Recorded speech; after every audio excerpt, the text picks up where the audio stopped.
don't talk to me like that. Some of these motherfuckers is that stupid though. There's a lot of them that's that stupid, bro. Yeah, in these times, yeah. They will. They will. Like, and get hit by the damn bus, yeah. You know, and that's exactly how it is with this, man. The men of the Lord out here warning you, and all y'all worried about is how it's being told to you. Well, die then. I had a preset real quick, and I'm gonna let you grab it. And a lot of y'all don't even know.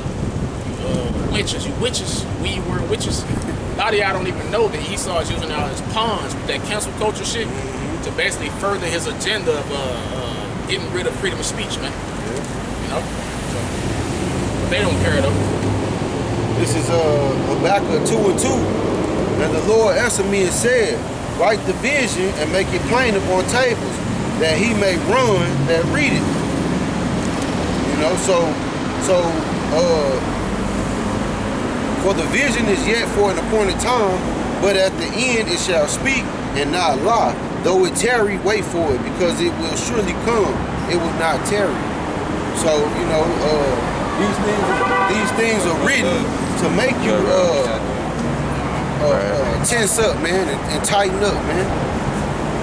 You know, it's made to get your attention. yeah. Somebody got something? I got something. Oh, I thought you was talking. Oh, I'm talking. You said it, brother. I ain't had nothing. I was already checking. Yeah. Genesis 3:8. I still got to drink my Genesis 3:8. And they heard the voice of the Lord Yahweh walking in the garden in the cool of the day. 51 and what? And Adam and his wife hid themselves from the presence of the Lord Yahweh amongst the trees of the garden. Read it again. And they heard the voice of the Lord Yahweh walking in the garden in the cool of the day. This was after Adam and Eve had sinned, man. Taking on the fruits of the devil, man. Adhering to his doctrines. Up to your film goes well. It said they heard the voice of the Lord Yahweh.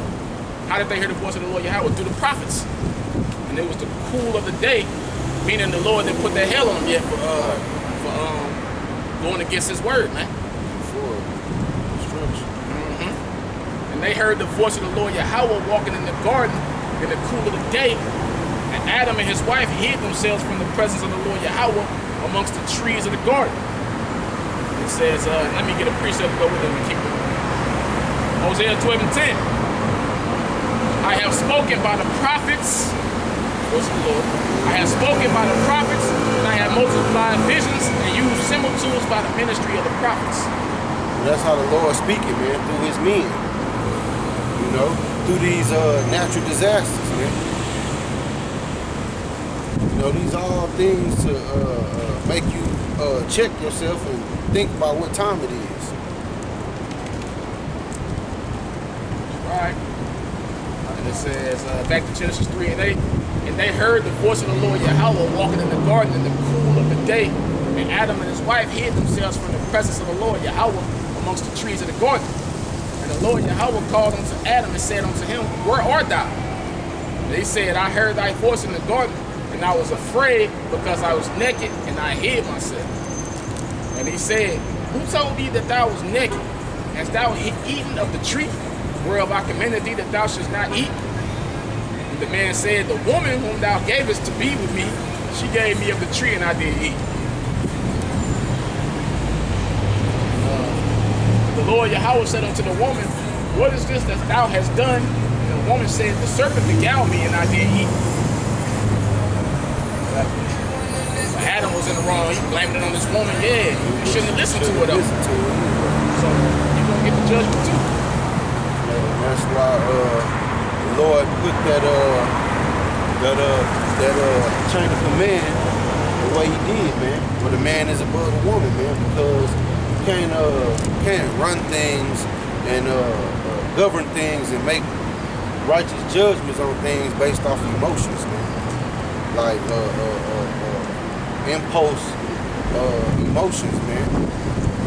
You gotta use logic and reason over emotions, man. And that's the way men are set up mostly to deal in logic. I don't know if you brothers ever seen that video of that nigga woman. She from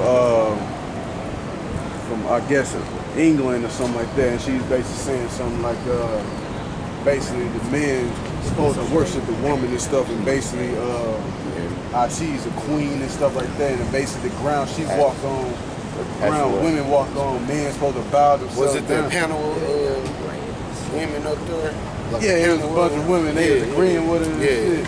Yeah, I seen that, man. I'm like, that's what a lot of you women want. But why worship a weaker vessel?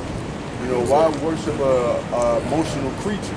You know, that's made to be emotional and stuff like that. And you know, when I was looking at that video, I'm like, that's pure emotion. You know, us men, we don't demand a woman to worship us. Just like why he ain't got his dog in the driver's seat and he on the passenger side. that ain't fucking order, man. You know, you ain't gonna put the leash on yourself and get a dog and walk you. Eat him, fucking do that shit, but that's not that's stupid, man. You don't do that, man. You know, you don't give your child the keys and tell them to drive. Like that's not how it works, man. It's a recipe for disaster. But it seems like in this place, man, that's what it is, man. Like everybody is in the mindset of doing something that's gonna cause chaos. I don't mean to interrupt you, Ak, but nobody got no money for the brother. I asked already. Anybody got anything? God bless her. Need some water or something? I preach as long as it ain't ice cold. I got a situation very painful. God bless you, man. God bless you, man. Please play the bar with me. The brother gonna get you a water. Probably just wait till it cool down. Best I can. Might want to let that cool down. I got a quick one. It's 1 Samuel 9:9. It says, before a time in Israel. Okay. So it says, before a time in Israel, when a man went to inquire of Yahweh, thus he spake, come, let us go to the seer, for he that is now called a prophet was before a time called a seer. And the word seer means basically visionary, one who received the visions to go speak. So that was the order back then. We needed to know, what should we do? Go to the prophet. So the prophet tell you the words of the Lord and you're supposed to listen. You're supposed to listen. Right, it should be that way now, but who do they run to? You know, now who do they run to? Where they know they gonna get some sugar-coated messages. You know, a prosperity parable, or, you know, everything but what the Lord said. People don't want to hear that. It's especially women, you know, and a lot of men in this vibration too, where they don't want to hear about no destruction and no. But if something is coming, won't you want to be aware so you can prepare for it? You know, everybody can tell something going on. Everybody can tell something about to happen. But you know, they steady find comfort in going to these harlot houses, man, and getting a message that's not from the Lord. This is Isaiah 30:9, and it reads that this is a rebellious people, lying children that would not hear the law of the Lord, which say to the seers, see not, and to the prophets, prophesy not, unto us right things, speaking to us smooth things, prophesy deceits, get you out of the way, turn aside out of the path, cause the Holy One of Israel to cease from before us. Want me to break it down? Read that last part. It says, which say to the seers, see not, and to the prophets, prophesy not unto us right things, speaking to us smooth things, prophesied deceit, get you out of the way, turn us out of the path, cause the Holy One of Israel to cease from before us. Right. And that's what that's what they did back in the Roman times, man, when they told the Romans to crucify the Lord, man. Like he ruining our groove, man. He raining on our parade, man. He's the party pooper. Man, he telling you what it is and what it ain't. But our people didn't want to hear that back then. And it's no coincidence that these young people are dying at a rapid rate from the hand of the enemy, from the hand of each other. Those them people that said let the blood be on our children, and now the blood on your children. We didn't want to take heed to the Lord then, not taking heed to the Lord now.